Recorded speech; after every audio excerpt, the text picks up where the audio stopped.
welcome back to Brewster TV, everybody. Happy brew year. Boo.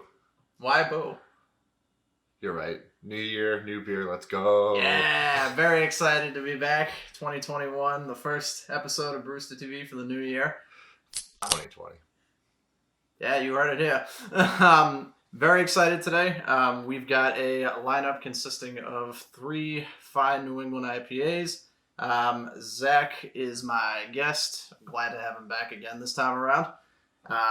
Zach, actually, if you want to elaborate a little bit, what do we mean when we say New England IPA, like that style? What's really involved in that? So New England IPA is kind of the trendy thing that is coming out of the craft beer scene for the last few years. This is mainly what's exploded in place of your traditional beer like your lagers, your Budweiser. Now, an IPA itself is just a very hop-forward beer. Traditionally, it was hops were used as a preservative, and now the American style in those adapted Preservative for what? for the beer. So actually, sailors going over to India would hop the crap out of their beer as a preservative, and hence pale ale and India pale ale from there. Nice. So the New England style features very, very hop forward, sometimes specific kinds of hops that are more citrusy, more fruity, less bitter compared to your traditional kind of IPA. Today we've got 3 very good looking New England style IPA, so these should be delicious. Yeah, specifically, I'm really curious to see how Heady Topper turns out. I, myself, have never had it. It's considered the shiny Pokemon of beer, basically, so... Yeah, I mean... Very hard to get. Either it's going to be a lot of fangirling or some hot takes today because of Heady Topper. I want the hot takes. Very excited.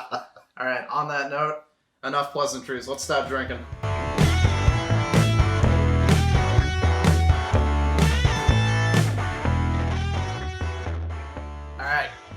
First beer of 2021, starting off with Big Wing Haze IPA from Stony Creek Brewery.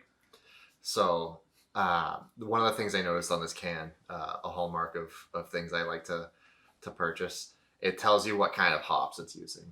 I think when you go through the effort to include that and tell people exactly the varietal of the hop you're using, your beer's probably pretty quality. Not necessarily that, if a beer doesn't have what hops are in it listed on the can, it's not necessarily a bad beer. Like, for example, Heady Topper right here is widely regarded as one of the best beers of all time. Nowhere on the can does it say that. But I think when I go out and I purchase one and it says those on it, I tend to be very, very happy with it. Yeah, it's almost like it's like really kind of boasting like, hey, you're going to get a really nice, flavorful, rich beer, and here's how. And it's kind of nice. It kind of like wets the palate a little bit for you. Yeah, so hazy, clearly in color. Comes from unfiltered on the IPA. It's a very New England style thing. Coming straight out of Brantford, Connecticut, which I've heard of Stanford, but not Brantford. It almost sounds like a really bad Eminem verse, just like Stanford, Brantford kind of deal. Stringing that along there. Stan or a brand? Oh, no idea. All right. Better than Chad's and Brad's. Let's go. Real quick, though, actually, I know you wanted to drink, delicious. But we gotta put the stuff in. All right, let's do it. Gotta give some back. Yeah, dress it up. So Stony Creek, though, I did do a little poking around on the website. Really cool. Their mascot, if you will, is the blue heron, and they have a series of IPAs called the Crankies, which are all blue herons. And the nickname, I guess, for the blue heron is the Cranky. The more you know. Let's drink some burbs. Yeah, I know. I'm gonna shut up. Let's just drink. Ooh, smells good. It's got a very strong, like, pine and fruity smell. Oh, a dribble. There's orange flavor, very citrus flavor. I'm getting that. Bitterness in the back.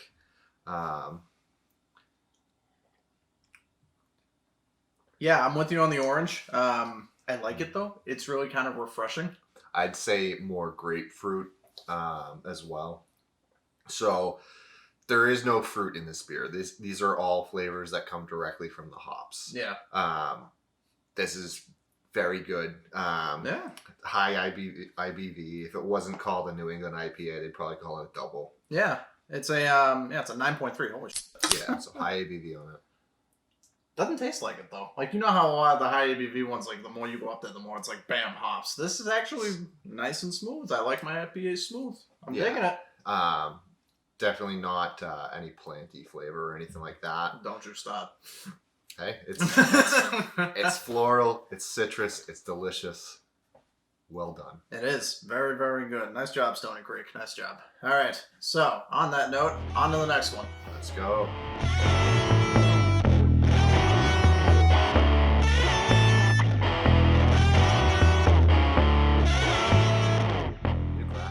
Oh yeah, new glasses. Want to give a big shout out to my future in-laws, Mark and Beth, for hooking us up with these sweet custom Brewster glasses that we're drinking out of today and moving forward for the rest of the season. So thanks, new mom and dad. Everyone's mom and dad. Oh man. On that note, let's go ahead and we're going to dive into our next one in the lineup, which is a Blinky New England Indian Pale Ale. I don't know why I just said the full. I could have just said IPA. I think the wings are already hitting me a little bit. I'm feeling a little fuzzy. Well, you know what? Definitely not feeling fuzzy is Blinky over here. What appears to be a pirate robot beholder using a flail. It looks like if fantastic artwork. It looks like if Mike Wazowski hate Chuck E. Cheese. Like that's kind of the vibe that I'm getting here. Either way, another beer which lists the hops on the can, the varietals of them. This one a bit different of a look and scent to it. So we've gone from orange juice colored to now more of a pale yellow, a bit headier as well. Looks a lot lighter than the last one, yeah. Still that like pretty fruity smell. This one a little bit. I almost say creamy. Yeah. Yeah, I mean, not as grapefruity as the last one. No, definitely not. But yeah, definitely a little bit of creamier there. Yeah, I mean, best way to find out. Let's drink.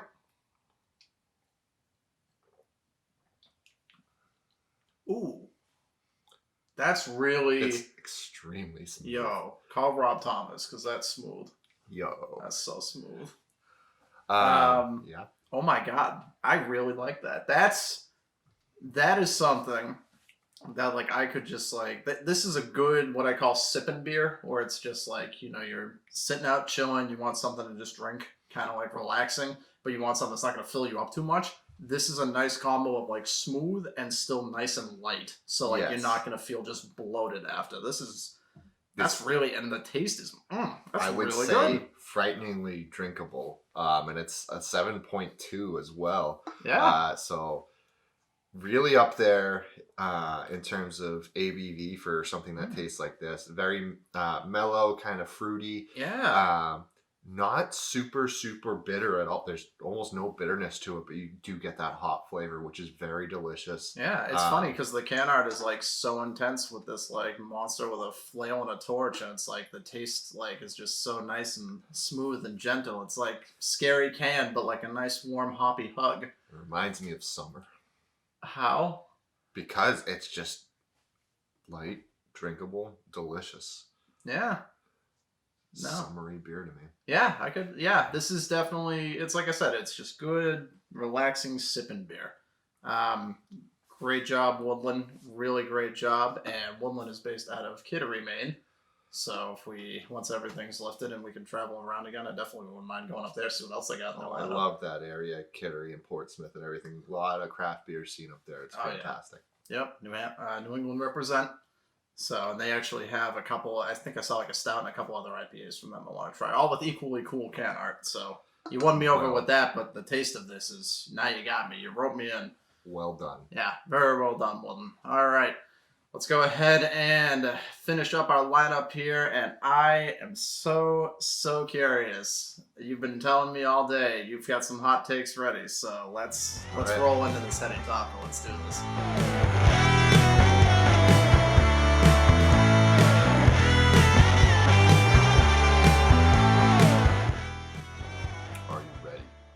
I think so. So again, this is almost one of those things where everybody's hyped it up for me, and despite how long I've been, trying different craft beers, stuff like that, I have never had Heady Topper, and I'm almost ashamed to say that. So, for those who aren't aware, Heady Topper is widely rated and regarded as one of the greatest beers of all time. Highly ranked on like every beer rating website, etc. That's out there.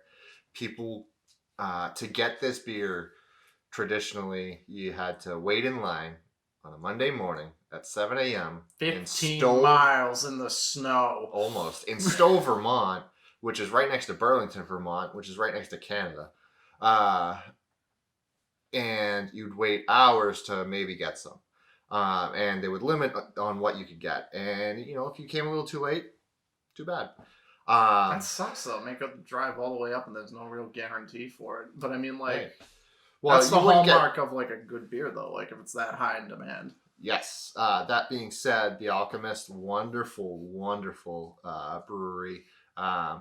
Lot of very good social stances on politics and stuff like that. Amazing beers. I've had several of their beers, just outright amazing. Yeah. Again, this is my first foray into their beers, so I'm hoping it's a good one. This almost feels like a movie that everybody's seen before me, and they've like quoted it and hyped it up, and I'm like, I have really high expectations, so if I'm let down, I'm going to be really disappointed. So first things first, Heady Topper says, drink from the can, right on the can. It's yelling at you. So we've skipped the glasses, and here comes satisfying opening noises. Oh, I wanted to synchronize it, be like 1, 2, click. Yeah, whatever. All right, fine. Well, I cued you. I mean, you didn't do it. Story of my life. My timing is horrible. You're just like your father. We don't have enough time for that in this episode. That's a whole other reason to drink. Air cheers. All right, here we go.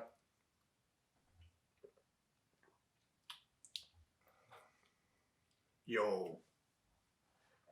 I like it. That clicks like right away. What does it taste like? Hang on, need another one.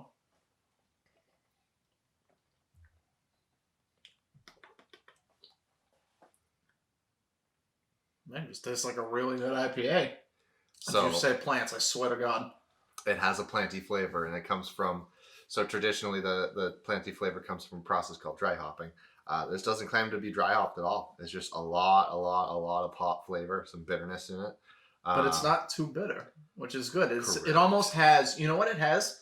It's almost like a mix of these two in the sense of you get the hoppiness from this guy, but you get the smoothness from this guy. And it's like they kind of culminate and go into this guy. Let me ask you something. Is it your favorite beer?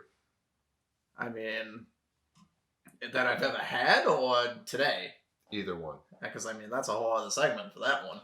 I would put it up there. I think it ranks pretty highly in terms of everything. I think the best way to describe it, I think it lives up to the hype that people have been building me up for.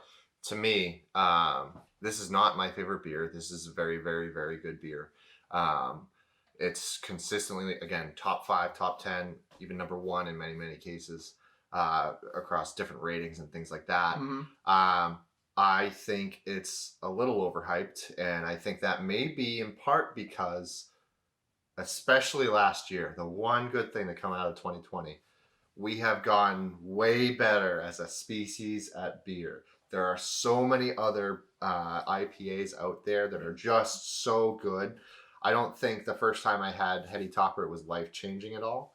I thought it was tasty. I think it is absolutely wonderful, and it's earned a very high ranking. Yeah. There's other IPAs I like better. Whether they're here today, we'll find out in the next segment, but it's that ritual, that waiting at 7 a.m. That's what it is that gets people to absolutely love this beer. Amazing beer. Yeah, I mean, I'm with you. I think it lives up to the hype. At the same time, though, I agree you make a good point with, you know, brewing in general and the different kinds of beers that have come out, especially this past year. I feel like this is good, lives up to the hype, but I don't want to say I've had better, but I have... crap, we're going to get murdered in comments now. Hey, let him. It's gonna be a million people just like, I might have had better. The best. I may have had better. It's like, all right, well, now I'm really curious because I think this sets it up pretty well. Folks, it's time for Drink, Marry, and Spill.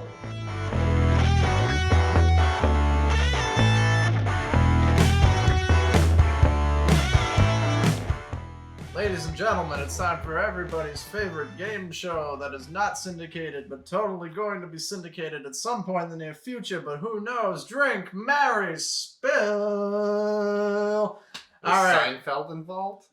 No, he's too busy getting coffee in cars with comedians. Okay. Waka waka. All right. Rating the damn beers. This is our favorite part. We've drank them. We've discussed them. Now we're going to rate them. So, Zach, I want to know, and especially after that heated Heady Topper segment, which one of these beers would you drink casually? Which one of these would you marry and carry over your threshold?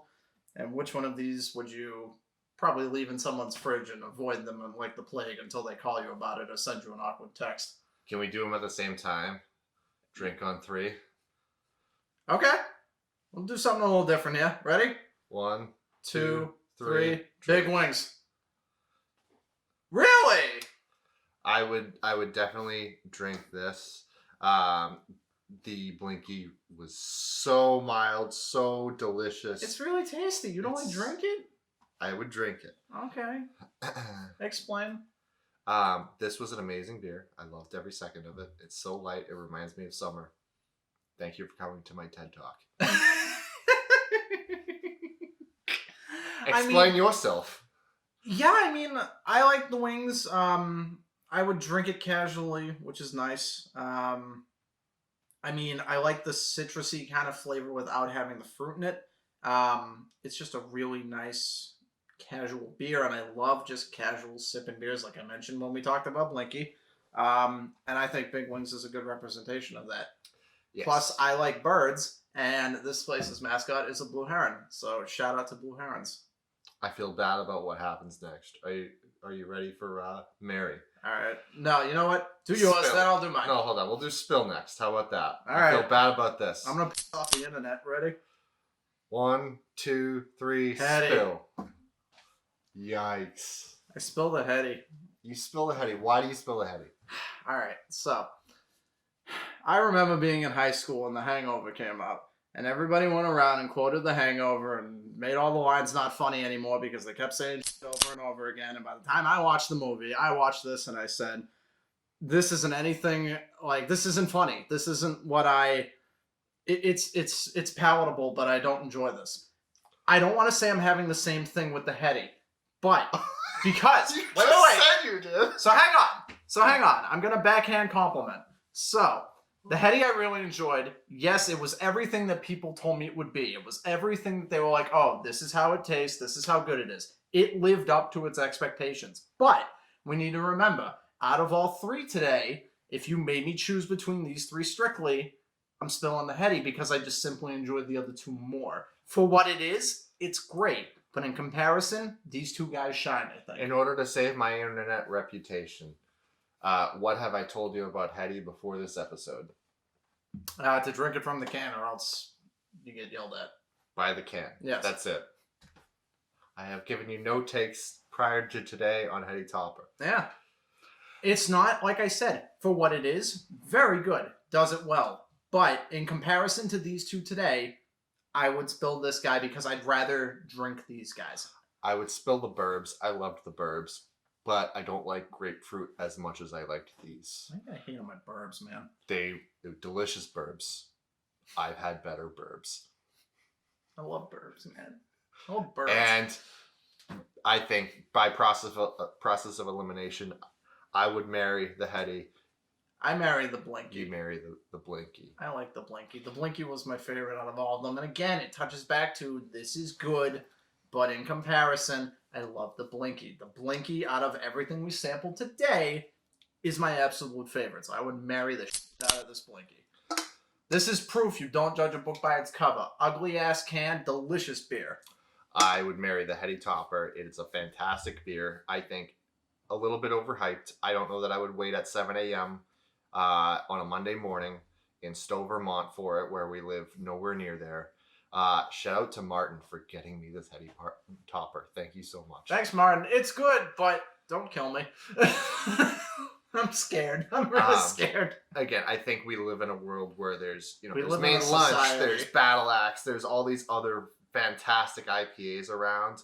And as much as I love this, maybe don't you don't necessarily need to go that far for it. And I think the Alchemist has better beers. You guys are great, though. Yeah. My first foray into the Alchemist, thoroughly enjoyed it. In comparison, though, I love the Blinky. The Blinky's my favorite. Don't tell anybody. Blinky was great. So, in conclusion, Heady Topper, good.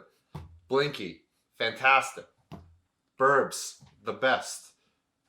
2020. Like I said, I think that's a good way to end this. I want to thank Zach again for coming through. We're very excited to be in the start of this new year. New year, new beer.